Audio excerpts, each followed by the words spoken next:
Be'at Hashem. Alors, commençons par Parashat Kitetse. Mais avant de commencer Parashat Kitetse, on va prendre une Mishnah. C'est une Mishnah dans le Maxime de Père, chapitre 4, Mishnah 2. Il y a un rabbin qui s'appelle Ben Azai. Ben Azai, c'était un rabbin, il s'est jamais marié. Pourquoi il s'est jamais marié? Il ne pouvait pas avoir la responsabilité d'avoir une femme parce qu'il était trop immergé dans la Torah. Selon une version de Chachamim, il a marié la fille de Rabbi Akiva. Et il a divorcé parce qu'il ne pouvait plus vivre avec elle. Et selon une autre version, il ne s'est jamais marié. Mais c'était un des plus grands Chachamim, au point que c'est un de 4 exceptionnels Chachamim, à cette époque de Rabbi Akiva, qui sont montés dans le Pardes. Ça veut dire qu'ils étaient capables de monter dans le sphère et dans le ciel. Ils sont montés dans des endroits qu'aucune personne, aucun rabbin a pu rentrer. C'était rien que 4 comme ça. Malheureusement, il est décédé après, oui, mais pour vous dire qu'il était de très haut niveau spirituel. Lui, il vient et il nous, dans le Maxime de Père, il nous dit la chose suivante. Il dit, sachez que mitzvah goreret mitzvah, va'avera goreret avera. Sheschar mitzvah mitzvah, ou schar avera avera. Expliquons. Sachez qu'une mitzvah entraîne une autre. Tu as commencé par faire une mitzvah, sache qu'il y a un autre déjà qui est en route vers toi. Maintenant, c'est à toi à choisir de faire ou pas. Mais Akadosh Baruch Hu te la donne. Et quand tu as commencé avec un péché, sois sûr qu'il y a déjà un qui est derrière toi déjà. Et c'est à toi à choisir le faire ou ne pas faire. Car, il dit, Schar mitzvah, mitzvah. Comment Akadosh Baruch Hu peut te payer pour une mitzvah faite dans ce monde? Il t'envoie une autre mitzvah à faire. Donc, tu as commis de crédit dans le ciel. Okay? Alors, tu fais une mitzvah. On sait que la récompense des mitzvot n'est pas dans ce monde. C'est dans le monde futur, sauf 6. Il y a 6 que dans ce monde tu reçois les dividendes et le capital de cette mitzvah c'est réservé dans l'autre monde. Kibud Avaim, respecter ses parents, avoir des invités, Shalom ben Adam lechavero, faire la paix entre un homme et son ami, un homme et sa femme, ken, ve Talmud Torah keneged kulam, Bet Knesset, aller à la synagogue, et Talmud Torah keneged kulam. Étudier la Torah, ça débalance toutes les mitzvahs, ça veut dire c'est le plus grand crédit que tu peux avoir. Alors, quand Akadosh Baruch Hu veut te payer dans ce monde pour une mitzvah que tu as fait, qu'est-ce qu'il fait? Il t'envoie une autre mitzvah. Et Krav Shalom du ciel aussi, si tu as fait un péché, on te donne l'occasion, si tu es prêt à le faire, un autre péché, mais il ne te pousse pas, il t'ouvre la porte. C'est à toi à rentrer ou pas rentrer. Maintenant, d'où est-ce qu'il a appris ça? Oui, c'est écrit dans la Torah qu'une mitzvah entraîne une autre, ou qu'un péché entraîne un autre. Où est-ce qu'il a pris ça? Il doit avoir bien une source. Lui, il ne dit pas. Alors, aujourd'hui, c'était une grande yortzeit, un achala, du Zera Shimshon. Zera Shimshon, c'est un des grands rabbins, kabbalistes, oui, que malheureusement, lui, il est décédé sans avoir des enfants. Il a promis tout celui qui lit son livre, oui, il serait avec lui pour Refoua, Parnassa, n'importe quoi. Alors, il y a beaucoup dans le monde aujourd'hui qui font l'étude hebdomadaire de Zera Shimshon. Ok? Lui, dans le Zera Shimshon, il nous emmène la source de Ben Azai. C'est quoi la source? Notre paracha. Il dit la paracha Kitetse, c'est la source, c'est où il a tiré Ben Azai son enseignement. Ok? Et on explique. Il dit ici dans la paracha, tout à fait au début de la paracha, Kitetse la milchama lo ivecha, quand tu sortiras à la guerre contre tes ennemis. Hashem t'aidera et tu pourras surmonter ton ennemi. Et tu pourras même prendre des captifs avec toi. Ok? Quel type de captif on parle? Dans la captivité, voilà, il y a une belle femme. Tu as envie d'elle. Tu as envie de la prendre comme une femme. Donc, la Torah te dit, dans ce cas, tu le ramènes de la chambre, du champ de bataille, tu l'emmènes chez toi. Elle doit s'éraser complètement la tête, enlever tous ses cheveux, pousser ses ongles, elle enlèvera cette belle robe qu'elle a portée pendant la guerre pour tirer l'attention des guerriers, parce que les femmes, qu'est-ce qu'elles faisaient? Elles se maquillaient, elles se faisaient belles pour qu'elles ne se fassent pas tuer et pour attirer l'attention des guerriers. Des fois pour leur mélanger, et des fois pour se sauver la vie. Alors, elle voulait, elle est belle, alors je ne la tue pas, je la prends avec moi. Alors, enlève-lui sa robe, donne-lui une autre robe, simple. Et cette femme s'assoit chez toi à la maison. Elle pleura son père qui est mort et sa mère qui est morte. Pendant 1 mois. Et maintenant, après ce mois, ta voix elle est à Ovalta, est-ce que toujours tu veux d'elle? Dans ce cas, tu peux la convertir et la prendre. Mais pendant les 30 premiers jours, tu n'as pas le droit de rien faire. Tu dois la laisser comme ça. Ou tu le laisses à la rentrée de la maison et s'assoit là-bas au coin, tu ne lui parles pas, ni bonjour, ni bonsoir. Elle est en train de pleurer, elle est tout rasée, ses ongles, elle ne peut pas la couper, tout ça. Alors tu la laisses comme ça. Après 1 mois, regarde. C'est quoi la logique de ça? La logique est la suivante. C'est écrit une fois qu'il y avait un enfant, il est parti avec son père à la béquerie. Il a bien étudié ce journée-là et son papa lui dit, écoute, on va à la béquerie, choisis-toi le meilleur gâteau que tu trouves là-bas, je te l'achète comme cadeau, parce que récompense que tu as bien étudié aujourd'hui. Le petit, il voit des croissants, il voit des petits gâteaux. Et là, il voit un gâteau à la crème et une cerise en haut. Okay? Et ça lui a attiré l'attention. Alors il dit à son père, papa, je veux ce gâteau. Alors le père lui dit, mon fils, choisis n'importe quoi, mais pas ce gâteau. Il dit, papa, pourquoi? Tu m'as dit n'importe quoi. Oui, je peux te l'acheter, mais je ne te conseille pas. Il dit, rien qu'explique-moi pourquoi. Il dit, écoute, un gâteau qui a besoin de la crème et une cerise, elle n'est pas bonne. Un bon gâteau, c'est un gâteau sans maquillage. Si on a besoin de mettre la cerise, on a besoin de ça, c'est du maquillage. C'est pas bon. Cette femme qu'il a pris en captivité dans la guerre, oui, s'il a besoin de... Elle faisait belle, elle s'est arrangé les cheveux, elle a mis une robe spéciale. Elle a attiré ton attention. Hein? C'est comme ça que tu étais attiré vers elle. Par le physique, par le maquillage. Alors la Torah te dit, attends une seconde. Mets-la de côté et moi. Ne lui parle pas, ni bonjour, ni bonsoir. Laisse-la pleurer pour la perte qu'elle vient de perdre ses parents et tout ça dans la guerre. Et après 1 mois, si tu l'avais comme telle, sans le maquillage, sans les cheveux, avec de grands ongles, oui, et sans la robe que tu as. Alors si tu l'avais comme ça, naturelle, ça c'est la femme naturelle, tu peux la prendre.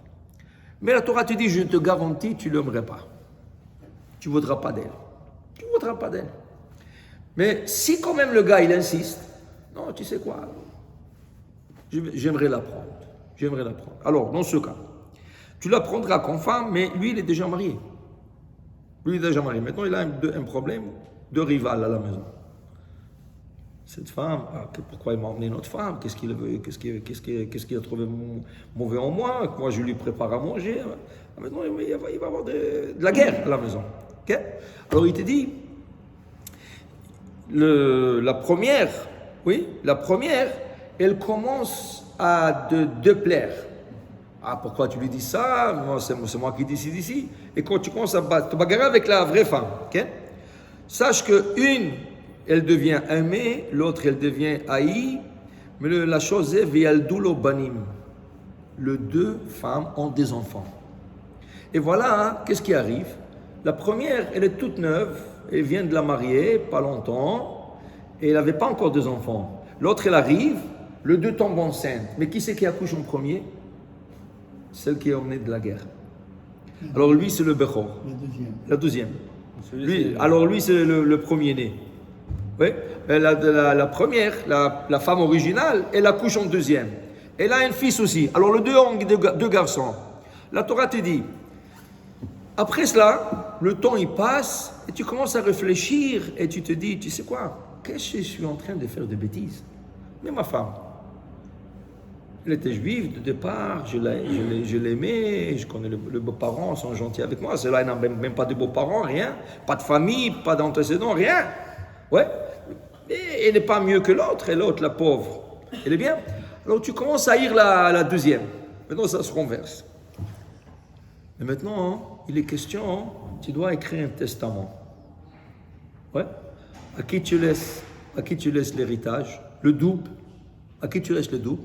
Ah non, pas question. Je laisse à la première femme. Mais dit la Torah, non, tu ne peux pas. Non, tu n'as pas le droit. Parce que le Bechor, il appartient à la Sénia.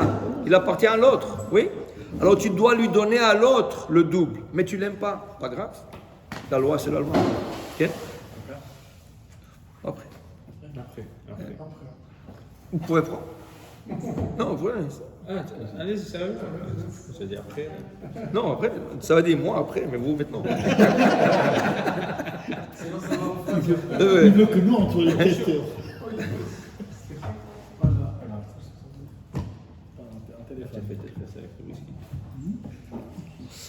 Top. Alors, il était dit ici. En français. Alors, il termine par haïr cette deuxième femme. Et là, cette femme, elle a un enfant. Oui. Et là, la Torah rentre dans un nouveau sujet, apparemment. On va voir. La Torah te dit, si tu as un enfant rebelle, qu'est-ce que tu fais avec lui? Et là, il ne veut pas écouter ni son père ni sa mère. Normalement, un enfant, il écoute ou son père ou sa mère. Des fois, il écoute sa mère parce qu'il lui donne toujours des bonbons, il lui parle gentiment. Et des fois, il écoute son père. Des fois, dépend, de peur peut-être. Mais il écoute quelqu'un. Il écoute tout le père et la mère. Mais celui-là, il n'écoute ni son père ni sa mère. Qu'est-ce que tu fais avec? Et en plus de ça, Zolel veut sauver. C'est un enfant qui, Rachid dit, selon la Gemara, il mange matin, midi et soir des steaks et il boit du vin. Et pas n'importe quel vin, dit Rachid. Yain italki. Du vin italien. Nous, il connaît italki. Il connaît qu'est-ce qui est bon. Hein? Et moi, j'ai mangé pizza. Quel est son âge? Oui. Et vous avez bien dit. Et la Gemara dit, il a moins que bar mitzvah. Wow. Il n'est même pas bar mitzvah encore. Ok. Et comme il ne s'arrête pas, il mange et il boit, il mange et il boit. Son père et sa mère, et son père et sa mère il l'attrapent et il l'emmène au Beddin, au tribunal rabbinique, le Sanhedrin à cette époque.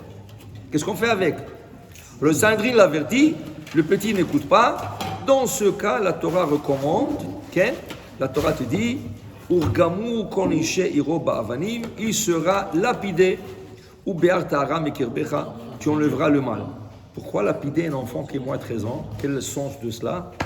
Dit la Torah, il vaut mieux qu'il meure avec du mérite qu'il meure coupable.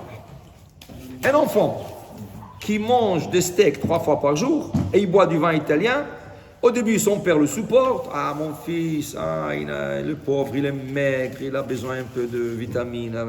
Alors il lui a donné, premier jour, une semaine, 2 semaines, 3. Et chaque jour, arrête, tu exagères. Je te donne plus de l'argent. Donc plus de l'argent, il va chez sa mère. La bébasse, donne-lui un peu. Mais à un certain point, même elle ne peut plus. Alors la Torah dit, écoute. Elle ne peut plus, c'est le mari. Alors la Torah dit, écoute, tu sais qu'est-ce qui va arriver? Si le parent arrête de le supporter, il va aller voler. Il va aller voler. Et si un jour quelqu'un se mettra contre lui, allô, tu m'as volé, ils se mettront en bagarre et il est possible qu'il sorte un couteau et il tue le gars. Alors maintenant, de toute manière, tu vas le tuer. Mais il sera coupable parce qu'il a tué quelqu'un. Il vaut mieux qu'on le tue quand il est encore moins que bar mitzvah, il est innocent encore, innocent, il n'a pas tué encore, que d'attendre qu'il fasse quelque chose de grave. Je vais vous expliquer. En Allemagne, il y avait une femme, elle avait un petit qui est né, et il est né avec tellement de complications médicales, que les docteurs, ils ont levé les mains, ils ont dit à la mère, tu sais, rien qu'embrasse-le, ne t'attache pas trop à cet enfant, parce qu'il n'y a pas d'espoir. La mère, elle écoutait ça, elle pleurait.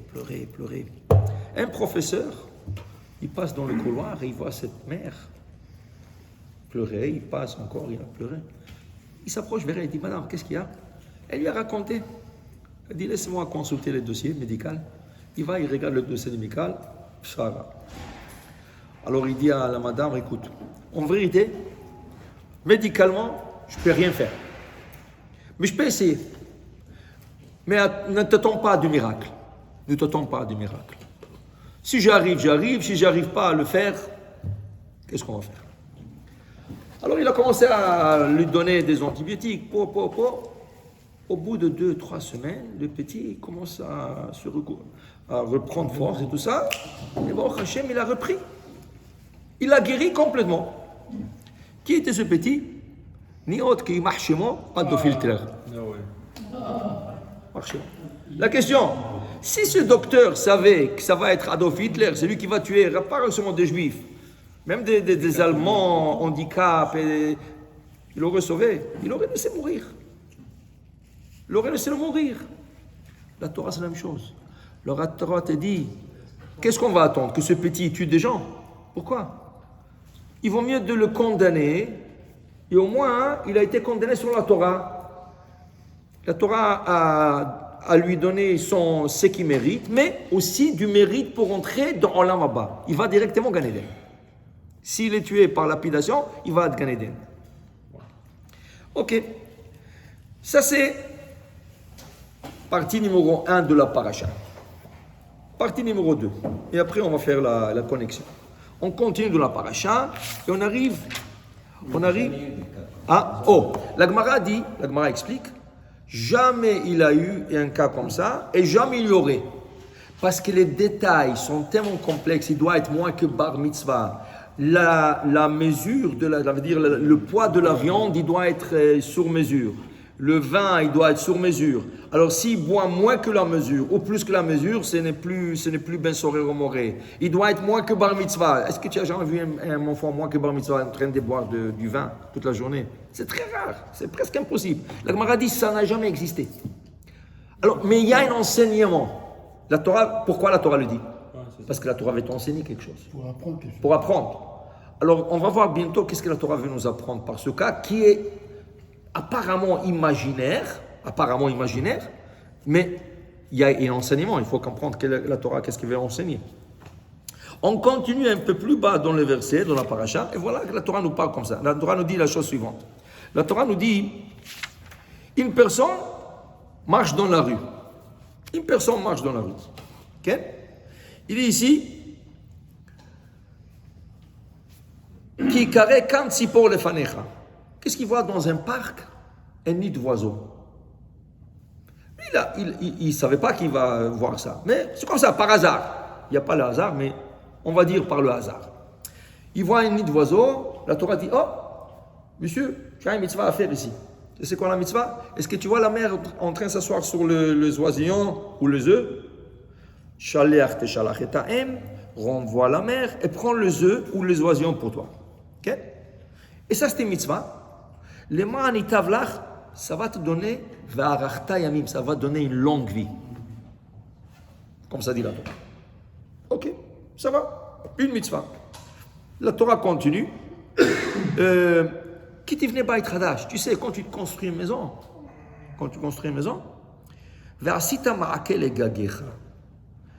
le toit, sur le toit, oui, c'est pas comme aujourd'hui qu'il y a des bardeaux, des choses comme ça. Le toit était plat. Les gens, il n'y avait pas d'air conditionné, les gens allaient se rafraîchir sur le toit. Attention, toi tu vas te rafraîchir sur le toit, tes enfants, tu as des petits-enfants. Quelqu'un peut courir et tomber du toit. Chas shalom. Alors je te dis, je te donne une mitzvah. Fais une clôture autour de ton toit. Quelqu'un qui tombe, c'est dangereux.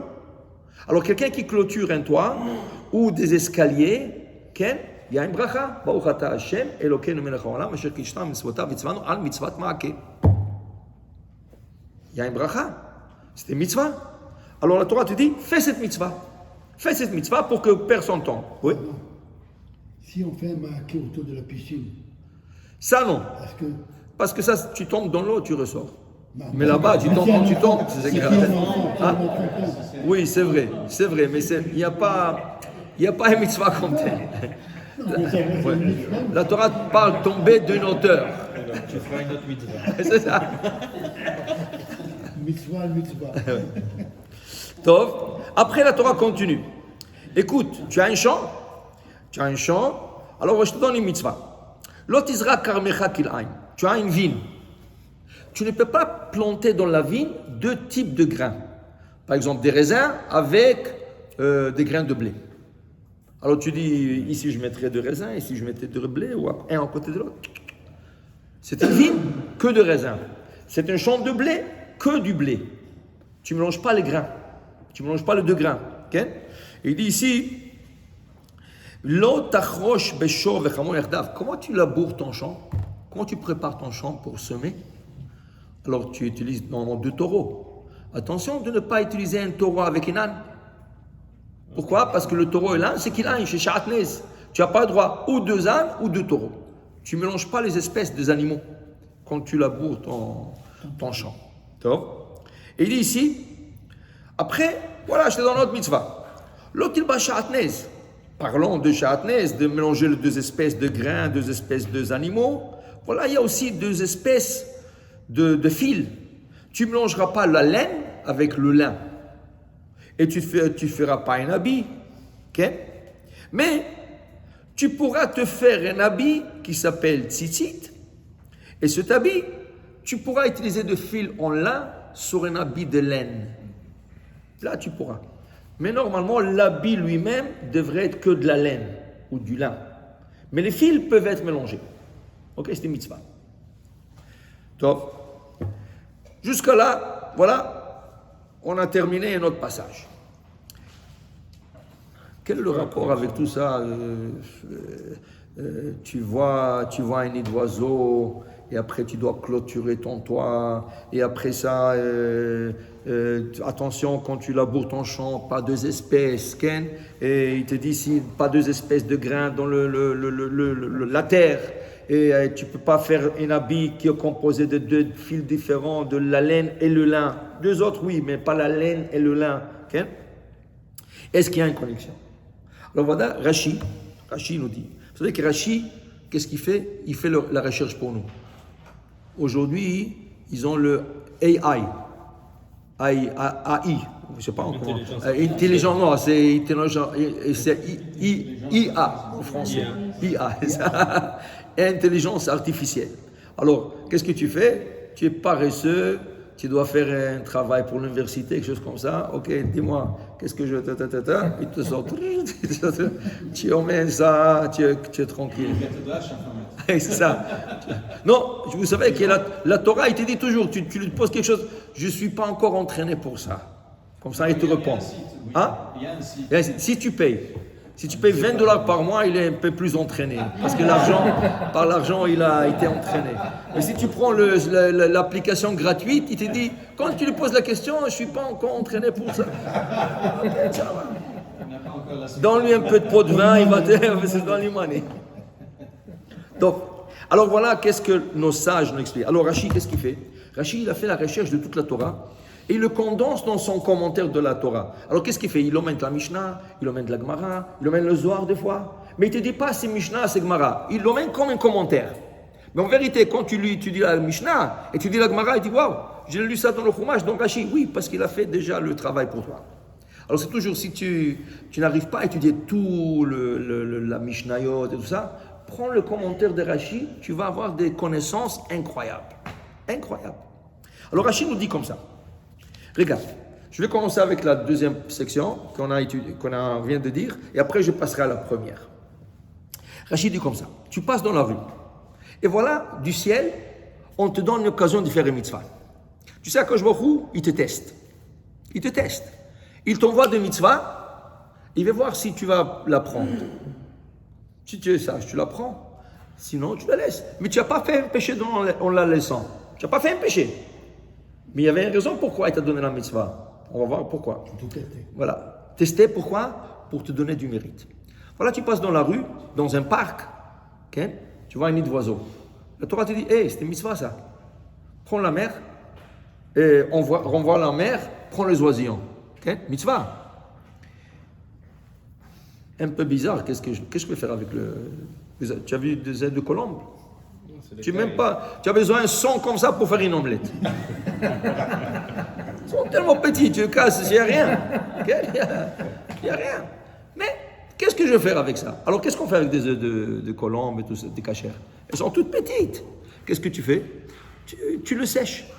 Tu le mets dans un pot, tu le laisses sécher. Quand ils craquent et ils sont séchés complètement secs et tout ça, tu le jettes. Tu prends 2 plastiques, tu le jettes. En vérité, tu n'as aucun profit avec ça. Ouais. Le oisillon, qu'est-ce que tu vas faire? Tu vas commencer à mettre une cage à la maison avec des oisillons. Qu'est-ce que tu vas faire avec? Tu ne peux pas faire cette mitzvah avec des comment on appelle ça, des poules ou des coqs.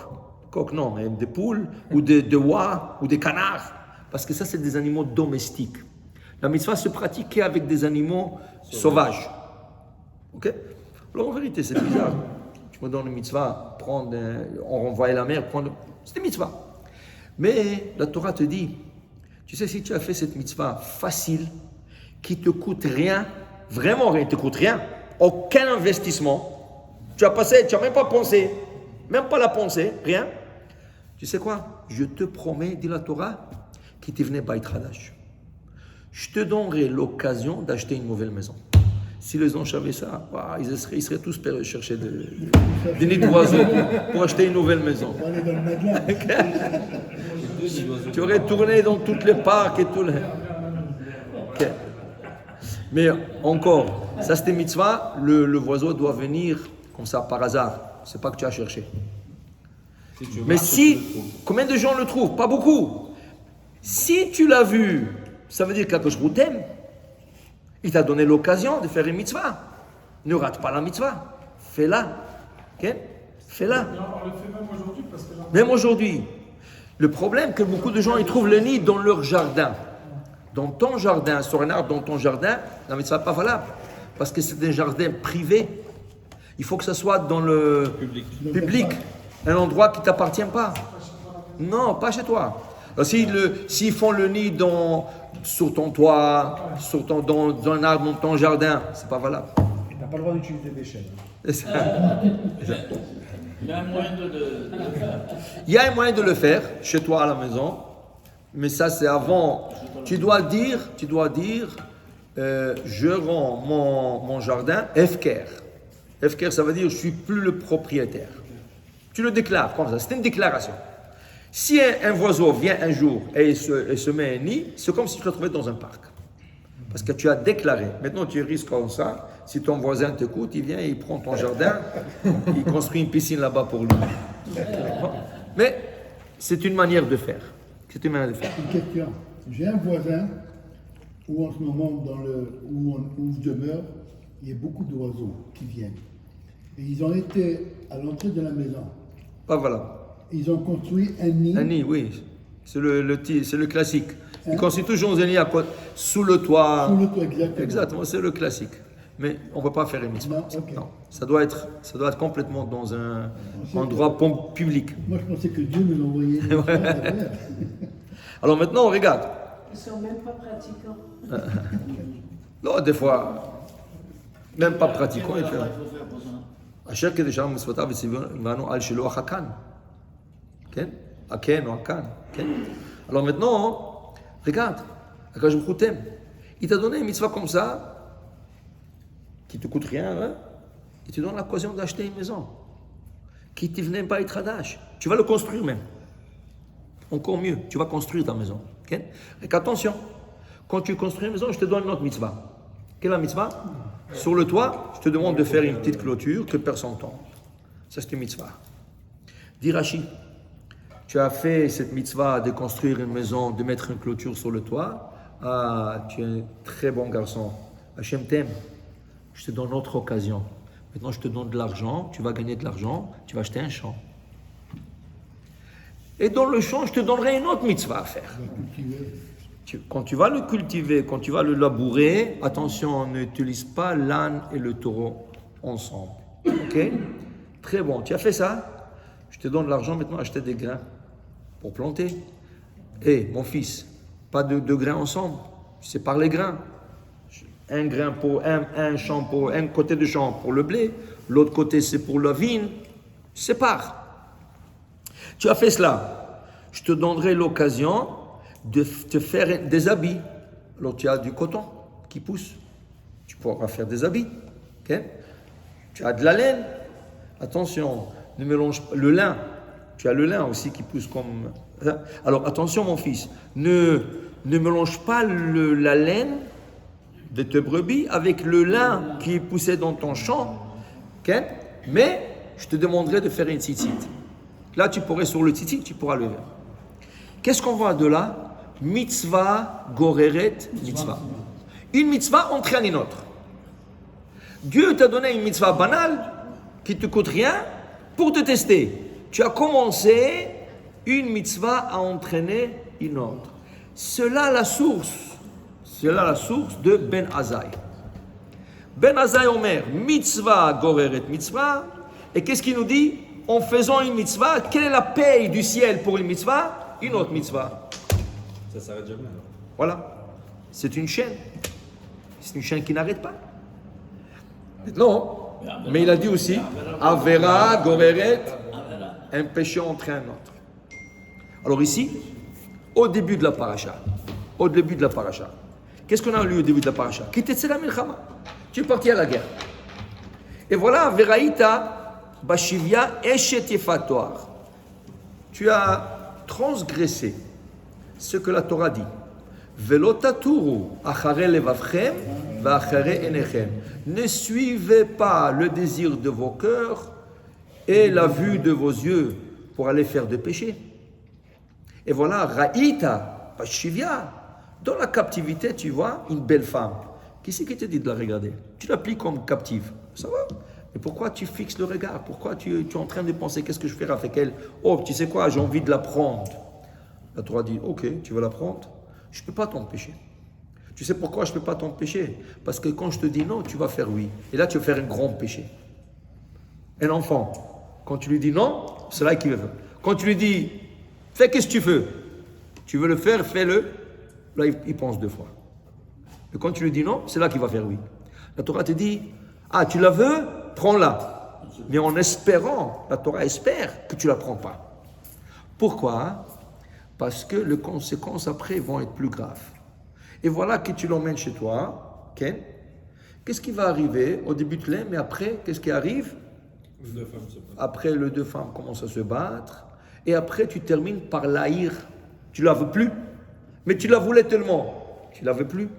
Mais le problème maintenant, elle a un fils. Il faut que tu respectes la loi de donner l'héritage au premier-né. Et c'est à elle le premier-né. Okay?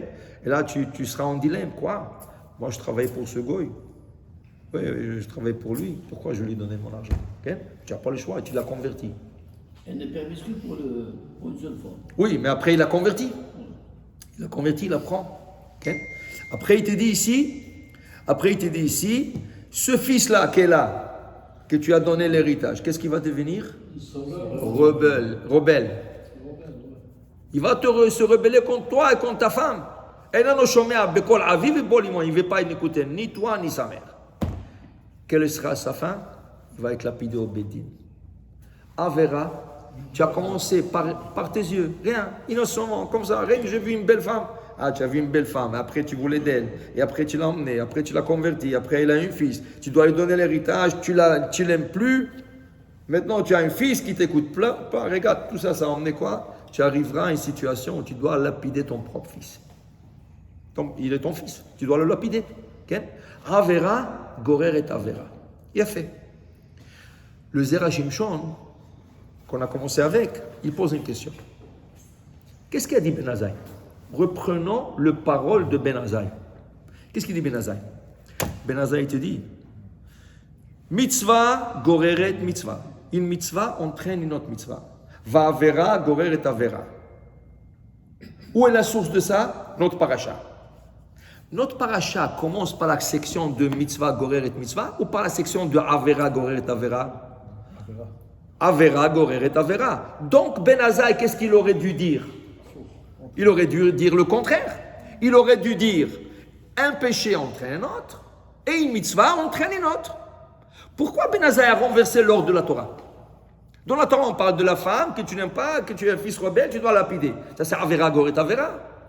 Il fallait qu'il commence par ça, avera, gorer et avera, et après. Compris la question? Tu n'as pas compris? Je répète.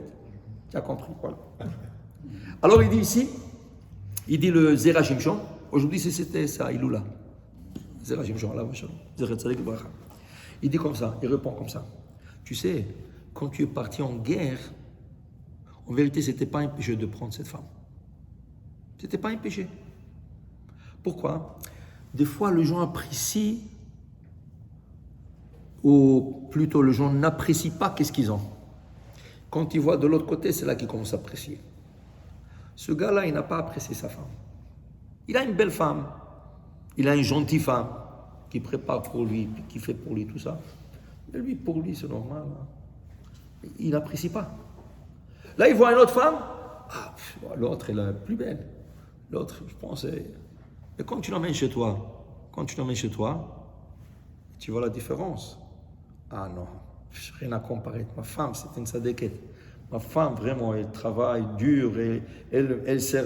Mais il fallait que tu fais la comparaison, malheureusement. Il fallait que tu fasses cette comparaison. Maintenant que tu as fait ça, tu as fait une mitzvah. Parce que maintenant que tu commences à apprécier ta vraie femme. Mais qu'est-ce qu'il fallait faire? Il dit, maintenant que tu as compris ça, et tu veux plus d'elle, renvoie. On va. C'est fini. Tu as compris le message. Dieu voulait que tu sois dans cette situation pour que tu apprécies ta femme. Maintenant que tu apprécies ta femme, c'est fini, on voit l'autre. Et reste avec ta femme. Qu'est-ce qu'il fait lui? Non, il veut la convertir, il veut la marier. Ah, alors donc maintenant, tu n'as pas compris le message du vin. Tu n'as pas compris. Si tu n'as pas compris, tu es en train d'aller dans l'autre sens, dans le sens du péché. Alors après, tu vas haïr la deuxième. Après que tu l'as mariée, tu commences à haïr. Tu auras un fils avec elle et le fils sera rebelle. Donc la paracha a commencé avec quoi? Mitzvah goreret mitzvah ou avera goreret avera? Mitzvah goreret mitzvah. Seulement, toi tu l'as tourné, cette mitzvah, tu l'as tourné en péché. C'était ton choix. Et tu as raté le message. Okay? Tu as raté le message. Je vais vous dire un exemple. Vous savez qu'il y a des chassidim, mais ça c'est très rare. Ne le dites à personne. Okay? Et n'essayez pas de la pratiquer non plus. Entre toi et moi. Et tous les auditeurs. Vous savez, il y a des chassidim, qu'est-ce qu'ils font? Ils divorcent leur femme. Ils n'ont aucun problème avec leur femme. Ils divorcent leur femme. Pourquoi? Il te dit, écoute, se marier c'était mitzvah? Oui, se marier c'était mitzvah? Regarde la paracha. Dans notre paracha, Kitetse, à la fin de la paracha, il y a une mitzvah de divorcer sa femme. Quand il ne s'accorde pas, il y a une mitzvah de la divorcer. C'est une mitzvah. Alors eux, ils te disent, écoute, comme ils ont fait la mitzvah de se marier, ils veulent aussi accomplir la mitzvah de se divorcer. Mais pas pour chas v'shalom divorcer, pour la remarier, mais avec l'intention de faire la mitzvah du divorce. Ok? Si des gens qui divorcent auraient compris ça, le divorce serait un peu plus facile. Parce que quand ils divorcent, ils perdent la tête, les deux. Okay? Mais tu fais une mitzvah. Alors, il y a des chassidim qui le font. C'est pour ça que je dis, ne fais pas ça. Il y a une histoire comme ça. Il y a une femme, elle a marié une Am Haaretz. Au début, il paraissait bien, et après, quand Birkat Amazon, il ne la fait pas, Netilat Yadayim, des fois oui, des fois non. Elle dit, qui je marie? Et qu'est-ce qu'il va faire, la pauvre? Elle est bloquée avec lui maintenant. Alors un jour, elle vient et lui dit, écoute, j'étais chez le docteur, il m'a dit, il faut que je vais dans une campagne pour prendre de l'air fraîche et j'ai besoin un peu de... Il dit, ok, allons-y. Il dit, non, là où je vais aller, c'est que pour des femmes. Galette. Ok, tu as besoin d'une semaine. Il dit, oui. Il me dit, écoute, le problème, tu sais quel est le problème? Je pense que beaucoup de gens ne le savent pas. Alors peut-être qu'il y aura des hommes aussi. Et là, il y aura le problème d'isolation avec des hommes et tout ça. Tu sais quoi? Est-ce qu'on divorce peut-être? Comme ça, je n'ai pas ce problème d'isolation. Et après, on revient, on se marie. C'était divorce, c'était mitzvah. L'autre, comme il était Amaharetz, aussi Hamar, comme on dit, qu'est-ce qu'il a fait? Il a écouté. Il a divorcé, il a profité de ne plus retourner chez lui. Tu comprends? Ne prends pas ce risque. Tu dis, on va divorcer après, on va... Ne prends pas ce risque. Mais il y en a qui le font. Mais c'est des chassidim. Ça veut dire pas chassidiques, des satmar ou bel. Non, des gens, ça veut dire qu'ils sont pieux dans leurs actions, dans la manière qu'ils se conduisent avec Hachem. Ils se marient, ils divorcent parce que c'est une mitzvah pour se remarier. Pour se remarier. Et là, ils ont fait la mitzvah de mariage et de divorcer. Se remarier aussi, c'est une Il mitzvah. peut se Et sur- remarier, sa femme, C'est pour savourer. c'est pas marié avec quelqu'un d'autre. C'est ça. C'est ça. Et en plus de ça, il ne faut pas qu'il soit Cohen. Un Cohen qui a divorcé sa femme, c'est fini. Au prix du mariage, ça vaut pas le coup. Ah, c'est ça. Et au prix de divorce aussi, ça ne vaut pas le coup. C'est $1000. C'est le rabbin qui a dit. Après 55 ans, on va divorcer. Alors voilà.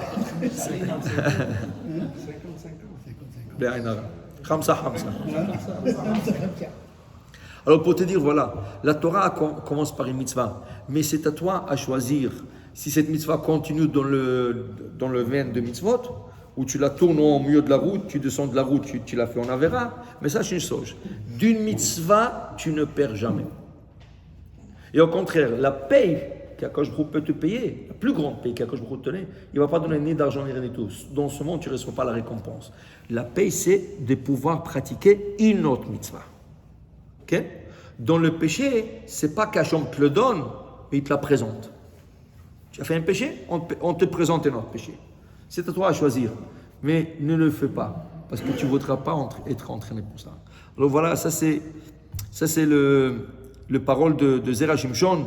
Il nous apprend cette paracha qui est petite, mais vraiment, si vous passez sur la paracha, c'est des mitzvot qui sont dans une paracha. Tu as des histoires, ici c'est des mitzvot qui, à part pour nous, rien va un avec l'autre.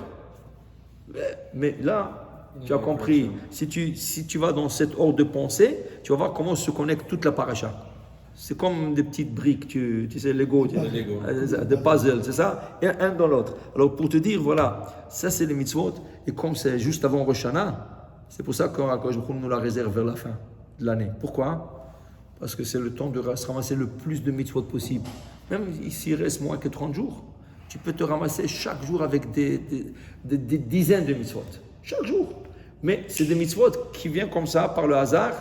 Si tu attrapes une, tu es dans la voie. Alors, le matin, quelle est la meilleure mitzvah qu'on peut faire le matin? Tu te lèves le matin, je fais Netilat Yadayim. De toute façon, je le fais. C'est bien. Alors, j'ai envie de prier.